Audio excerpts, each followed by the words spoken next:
voters who were behind that historic shift. In historically blue states like New York and progressive hubs like Queens, the shift to the right among Latinos is noticeable. About 2 years ago is when I really noticed the shift of a lot of migrants overpopulating, especially in the area where I work. Stephanie Tin, mother and real estate agent from Queens, previously backed Biden, but is now siding with Trump. Where do you think Democrats or the Harris campaign missed the mark? Democrats for a long time represented the middle class, which is where a lot of us are. They made too much money to get benefits that were available for even migrants, right? And they made too little money to take advantage of the tax breaks. So let me ask you both, who did you vote for in 2020? Joe Biden. I vote for Joe Biden. And in 2024? Donald Trump. I changed to Donald Trump this year. Why did you choose Trump this time? For me, security, immigration, this situation with immigration is out of control. Vanderhoek and Ube Figueroa are both registered Democrats, but say a turning point was when Republican governors like Greg Abbott of Texas started busing migrants up north to cities like New York. These gangs that come from the border. I came from Jackson Heights. Back in 2017 and 2016, even 2018, it was really quiet neighborhood. Not so much after 2020. For me, from one economy. What would you like to have heard that perhaps would have swayed you back into the party? Oh, they were not consistent. I think they were just selling. Yes, I know Trump is not an easy person to adore, but I think he's very just blunt. You hope he keeps his word. He had 4 years to shoot. President Trump, we love you. We will support you all the way to the end. Thank you for everything you've been doing. We have a message for you, President Trump, from all the way down from the RGB 956. Latinos for Trump here representing. We've been with you since 2016. Co-founded Latinos for Trump. We pray for you, and it's time to what?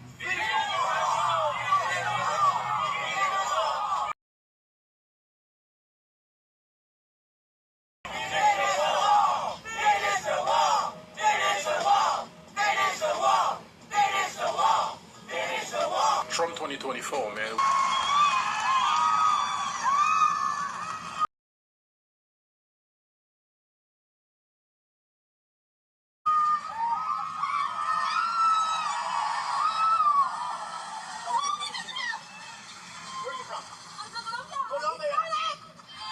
And is this a setup? Did I ever meet you before? Huh? I'm Hispanic and I vote for Mr. Trump. We vote for Mr. Trump. Yes, Mr. Trump. People of the cries of those children being separated. After 4 years of that, Donald Trump does better with Latino voters in 2020 than he does in 2016. I think it's really Tribalism isn't how it contributes to this rise. absolutely. So I think when we think of the idea of Latino Trump supporters, the first thing that comes to mind is to really think about the MAGA movement, or even politics. And I think what I discovered in the book is that to talk about, and by that I mean really understanding the sort of racial baggage that I believe a lot of Latinos, including myself, that a lot of us are carrying from Latin America, what it means to sort of have been colonized for so many years, the weight of colonization. That in and of itself creates, I believe, a lot of internalized racism, a lot of colorism that then manifests in American politics in not so many ways, and that's then how you can explain the fact that even like someone like Donald Trump feels so comfortable, for instance, going to the Bronx, talking to a group of Black Latinos and Latino Trump supporters, because he believes that he can sort of tap into a racial and ethnic grievance that is very familiar to some Latinos. You write about a woman named Isabel. What does she represent about this idea of this anti-blackness? So Isabel is someone that I talked to in the Bronx, and Isabel is an Afro-Latina. She's a Black Dominican woman, and she's the owner of a hair salon in the Bronx. Trump supporter in 2016 and 2020, and she plans on voting for him now. And Isabel is someone that was particularly drawn to Donald Trump, not just because of his policy proposals, but specifically because of the way in which he sort of criminalized and stigmatized something like Black Lives Matter. She saw a distance between herself and her identity as an Afro-Latina and the sort of American Black population.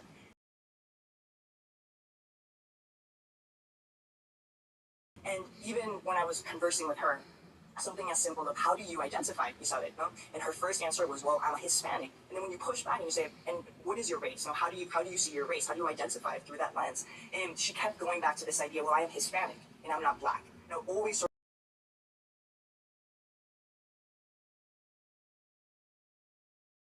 of ensuring that she created a distance between herself and Black Americans. So the question is, how do you explain that? What does she see in Trumpism through the way that she identifies? It has so much to do with the 15th century, in the way that the Spanish colonizers gave everyone the permission to always sort of draw a direct line to your whiteness. Always draw a direct line to the Spanish colonizers.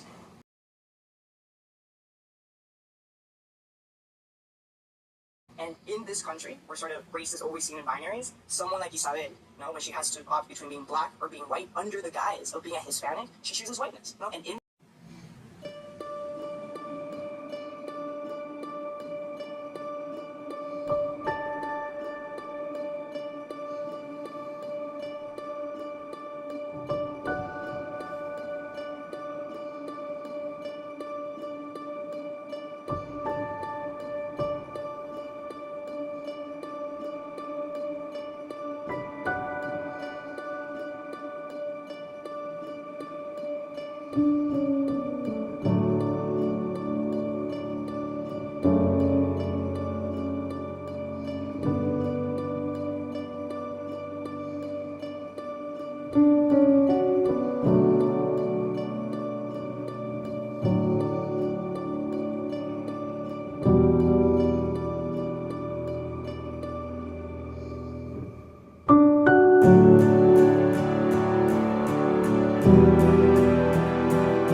americana primero. Tenemos 2 hijas y 2 hijos. Marieli, Jaimito, se sienten más americanos que mexicanos, pero siempre tienen la cultura ahí hasta los nietos. He said, Hispanic is in my blood. American is in my heart. It's nothing good for us, not bad. That's right. And without talking to politicians, use political hacks. Yo estoy muy contento con immigration legal. Esto de illegal, eso sí no me gusta. Vienen cansados, los días sagrados, han venido a mi casa. Y les damos comida, les damos comida. Pues somos humanos, ¿eh? Y ellos se van por su lado, no los reportamos.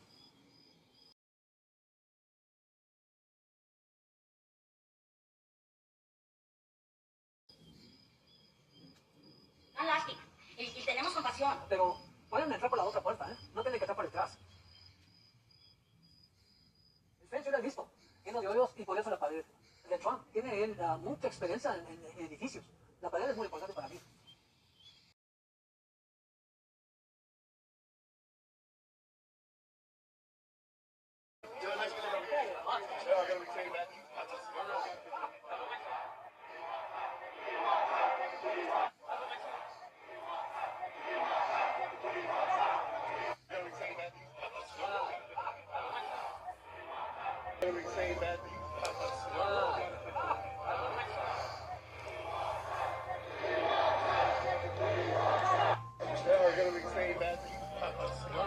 My friends, we stand with Donald Trump. There's a lot of Hispanics that are in the closet. Please go. The Hispanics are rejecting Trump in huge numbers. Can you? Citizens here, and then you have me. Like I was born and raised in Mexico. My section, it's more against Donald Trump because of the relationship that they have with the unlawful immigrants. You have the natural borns that are more than the 40-something%. Okay. Thanks for that. And just so we're clear, those percentages came from the poll conducted in your ask. We need to understand that this is a different time, and we're having problems here. What problem? My culture is a very dominant culture, and it's imposing and it's causing problems. If you don't do something about it, you're gonna have taco trucks every corner. Wait a minute.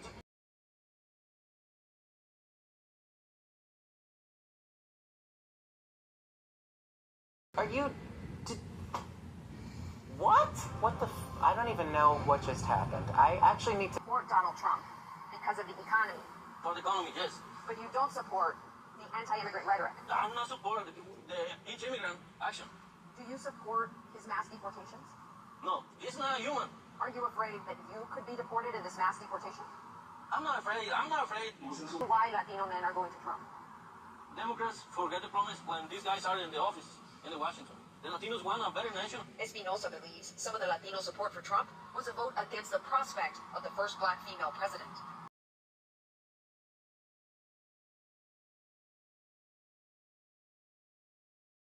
There's still a lot of machismo. There's still a lot of misogyny. And something that we need to say a lot is there's a lot of anti-blackness. Velasquez says he hopes Trump finds compassion for immigrant fathers like him who are not criminals. If you get deported, would you regret your support to Donald Trump? No me arrepentiría. He's saying that he wouldn't regret supporting Donald Trump. So you're really not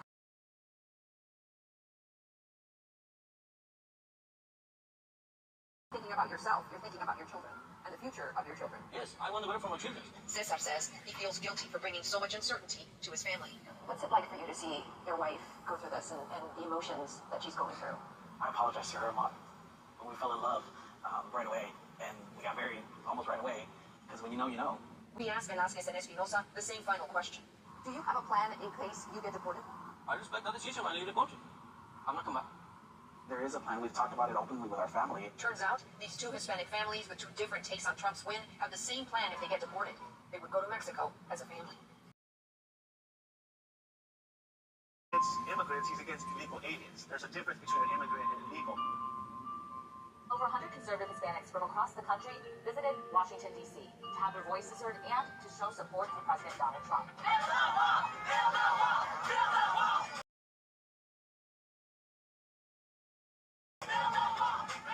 This is Anna Polita. She's the vice president of Bienvenido, a new Texas-based group that promotes conservative values within the Hispanic community. We are the United States of America. We are not a globalist society. We're not global citizens. We're American citizens, and we put America first. So this whole open borders, open society nonsense is literally attacking the sovereignty of our nation. We're not going to buy into your identity politics anymore because really they targeted the blacks, they're targeting us, and they're basically trying to, incite certain ideologies that are keeping America divided. We're not going to be a part of that anymore. We're part of the United Front to really fight for this nation. We don't agree with this very leftist agenda.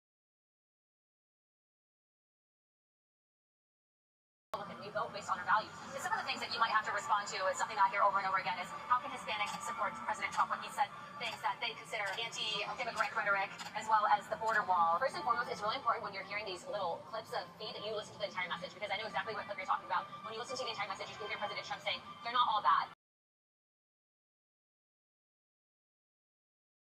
But what that happens is the news and certain people that might have agendas against him will take little segments and then they loop it, and that's not the entire message. They're bringing drugs, they're bringing crime, they're rapists, and some, I assume, are good people. But aside from that, it is actually in the invested interest of the people to make sure that they're coming here legally, because people that aren't are exploited. Hillary Clinton. I don't know about politics or stuff like that, but they just told me since I was young, we're Democrats. They said because the Republicans are for the rich, the whites, so I didn't really know, so I was always I was a Democrat. I started to see to get it started with Lexit. I was just tired of the left's attacks on Christianity. As I started going stronger in my faith, I started seeing how they're against all my values.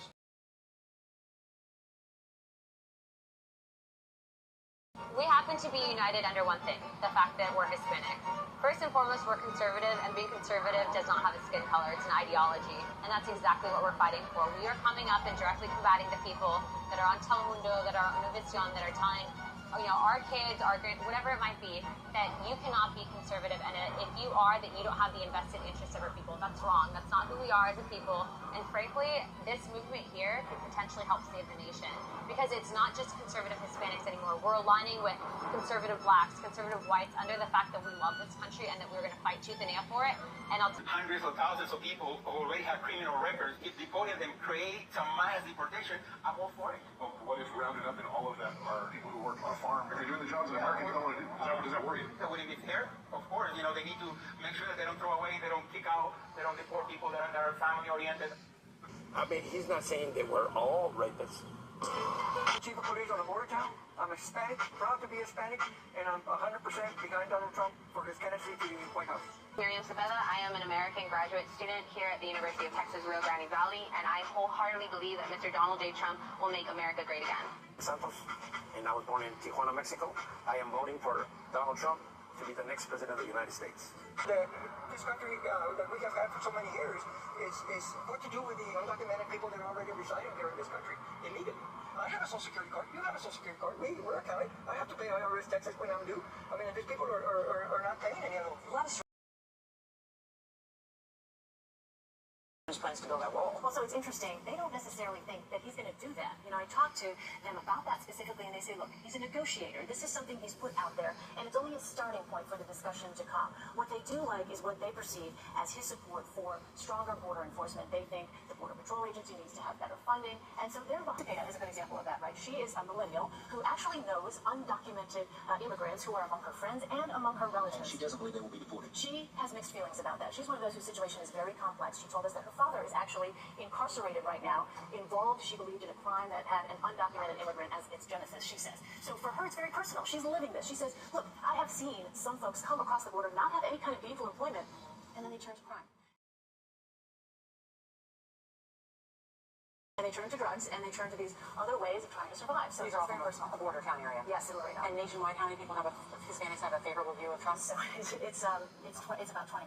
So. All right, something tells me the Trump campaign will be calling you. Could we have that tape? Put you in handcuffs, they throw you in, and we've gotten a lot of reports from friends and other people in the industry that throw you in jail, ask questions later, and a lot of the times people aren't even getting due process and are getting deported within the same day. Like they get packed up in the morning, in the evening, they're already in a different country, and that definitely affects our community in general, and it has a domino effect in the economy, which unfortunately this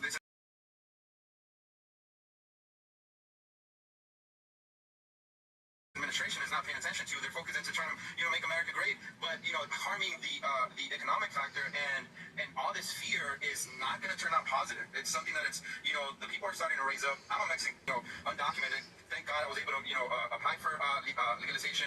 Currently have documents, but it's still that fear that I remember when my parents, when I was small, they would tell me,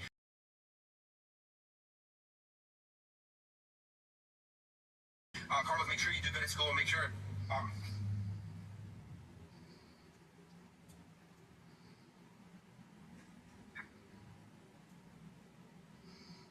Sorry. No need to apologize. Make sure you try not to shoot, even pay your taxes one way or another. File some type of documentation. Make sure that you're not a bullseye to calling out attention, and that's what a lot of people they don't realize, that most immigrants, most actual immigrants that have been working, that are the backbone of this country, we're literally supporting our families, and we're trying to build a better future, not just for ourselves, but for our community. And there's a lot of racist groups that are just blindsided by whatever comments are being made, and not understanding that it ultimately affects them, and it is going to affect them down the line. And they don't really care what happens to our community, which is very, it's hurtful to us, because again, majority of anything that is being worn by any given citizen on any given day has been touched by an immigrant. And if it wasn't because of us, majority of this industry, as far as fashion industry, there wouldn't be any industrial economy as big as it is right now. And maybe I overspoke a little bit, but it's just so frustrating.